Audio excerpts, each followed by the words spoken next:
So today we're going to be setting up our RV at a friend's office, and they have a really nice setup here with full hookups. And what this does for us, it provides us with a time where we can take you through the process of what it looks like for us to set up, but we can do that in a way that we can take our time and not be in the way of other people and one thing or another. So we're going to take you along and show you all the steps that we go through to set up our RV on a regular basis. This won't be comprehensive because there are little things that you may need to do, but this is a list that we go through. A lot of people have a checklist. We probably should have a checklist, but we don't. We have a mental checklist that we go through, but I will list out the things that we do to set up, and hopefully this is a helpful video to you so that you can be more confident in setting up and knowing that you're taking care of all the things you need to take care of. So our main goal when we come into a site like this one, we're just trying to make sure we're squared up properly. Doesn't have to be perfect, although my tendency is to want it as close to that as possible. One thing you always want to make sure is that your slide outs are the appropriate distance from any kind of obstruction there may be. Obviously, we've got a lot of columns on this side.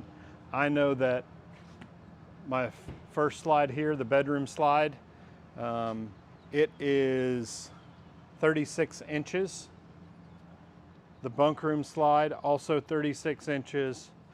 The main kitchen slide, I know, is 24 inches. And so one of the things that I use is my level. I know my level is 24 inches, so I always know that that's the same width as our kitchen slide. Okay, so one of the things that we always do before we disconnect, before we do anything else, we plug in our power watchdog. This is going to tell us if we have the right power, and at this location I know we have the right power. I've been here before, but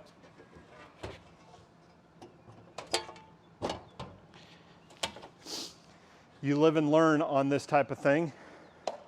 It clicks, we know we have good power. You live and learn on this kind of thing. We have been at sites before, we've gotten all set up, we've plugged in our power, and there's been a problem with the pedestal. That's probably only happened to us twice.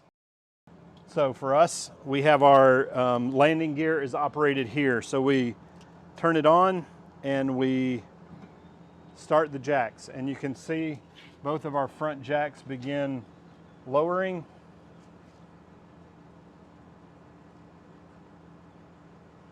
Some places you need to put down blocks. This is not one of those places, so we just lower our landing gear.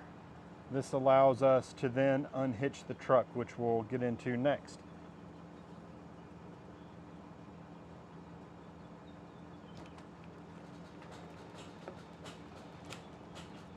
All right, so now if you'll come through here, you'll see where I am able to unhitch from the pin.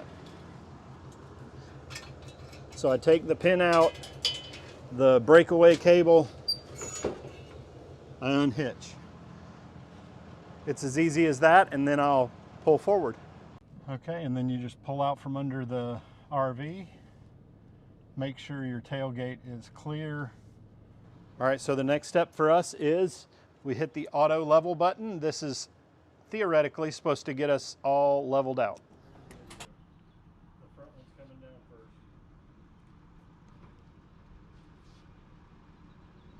Now swap to the other one.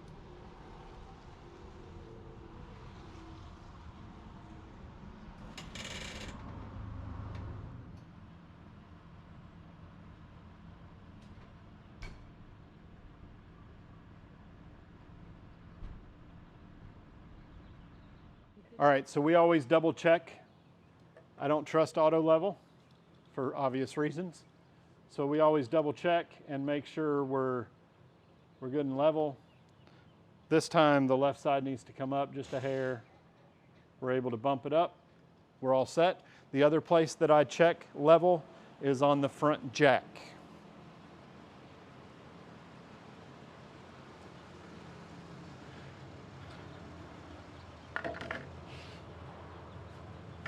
All good there. We're ready to go. All right, so the next step for us is to insert the X-Chocks. We put these in between the tires. This helps eliminate some of the movement, some of the sway in the RV when we are in the RV.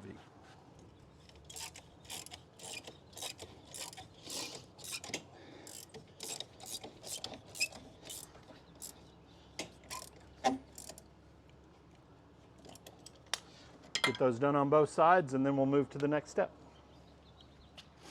So the next step for us is to hook up the sewer hose. We've got our connection. It's a simple connection here. At this particular hookup, sometimes you have to use 2 or 3 of these hoses. This one's a nice short run, so you pop it together.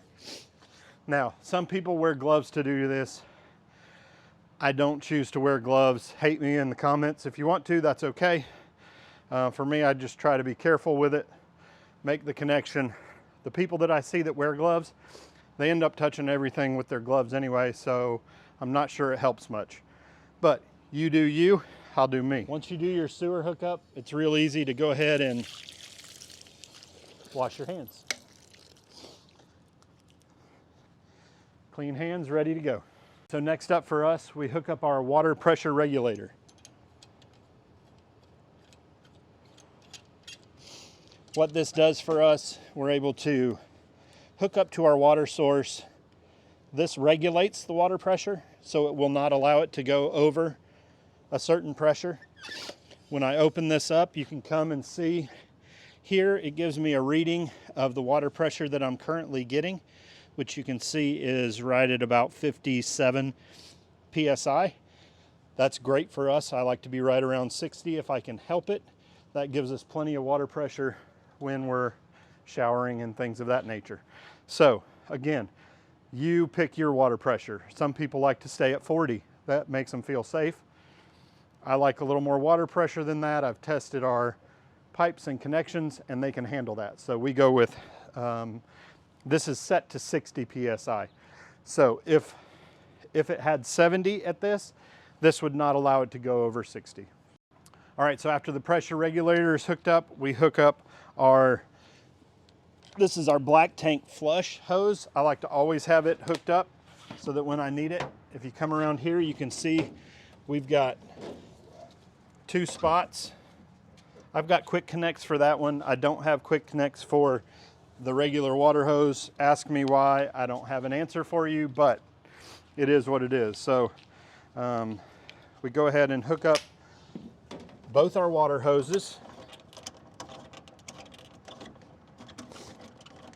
And then we can open up water into the rig. And pretty simple, straightforward. You've hooked up your water before.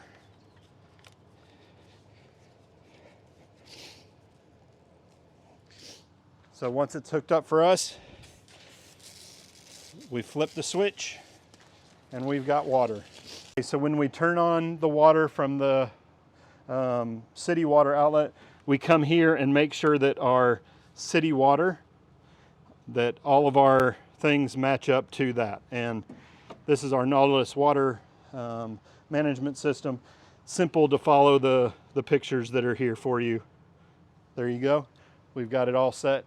Water is to the rig. The last step for us before the rig is ready to go, we've got 2 steps. We need power and we need internet. So right here, I've got my power cord in this bin. We plug it in.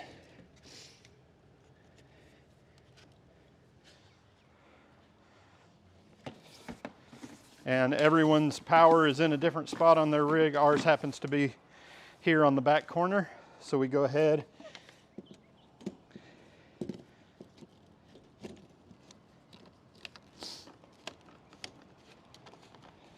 hook that up and we're all set. We have our Starlink in this box, and so this is next up for me. I know where the northern sky is, so I get this.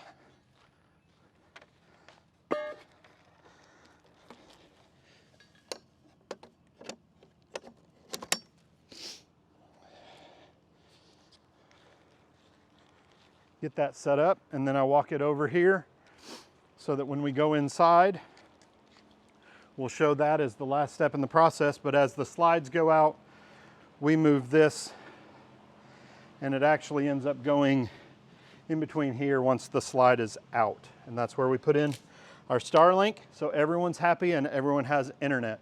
So if I missed anything, comment in the comments below and let me know what I missed. I know what some of you are gonna say, I didn't chock my tires before I unhooked.